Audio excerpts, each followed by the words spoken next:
Good morning friends. రావడంతో బండి నడిపి అలసిపోయి ఇంటికి రావడం జరిగింది. ట్రిప్ నుంచి వచ్చాక పొద్దున్నే లేసి ఎన్టీఆర్ గారి దేవరా అనే సినిమాకి వెళ్ళడం జరిగింది. స్క్రీన్ మీద యంగ్ టైగర్ ఎన్టీఆర్ గారి పేరు చూడంగానే కేకలు, అరుపులు, సినిమా కూడా ఒక రేంజ్ లో ఉండబోతుంది అనుకుంటున్నా. చూద్దాం.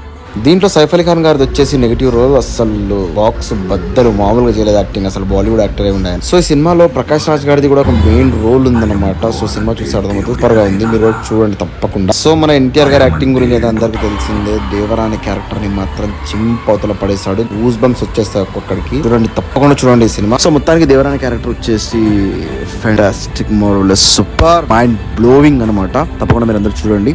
చూస్తే మీరు కూడా చెక్కిపోతారు. సో పాటలన్నీ బాగున్నాయి. కెవ్వు కేక, డాన్స్ మాత్రం ఎర్రగా తీసేస్తాడు యాజ్ ఇట్ ఈస్. కానీ దావూదీ అనే పాట ఇందులో ఎందుకు లేదనేది నాకు కూడా కొంచెం కన్ఫ్యూషన్ గానే ఉంది. అది సెకండ్ పార్ట్ లో ఉందేమో. ఇది కూడా మామూలు ఫైట్ సీన్ కాదు ఈ సినిమాలో. ఇది చూడాలంటే ఖచ్చితంగా దేవర సినిమా మీరు చూడాల్సిందే. ఒక్క క్యారెక్టర్ కే థియేటర్ మొత్తం పగిలిపోయింది. ఇంకొక క్యారెక్టర్ అంట వామ్. సో లాస్ట్ షాట్ చూసారు కదా, అసలు ఒక రేంజ్ లో ఉంది. ఈ విజువల్ మొత్తం చూడాలంటే మీరు కూడా తప్పకుండా చూడాల్సిందే. దేవర మామూలుగా లేదు. Super hit film.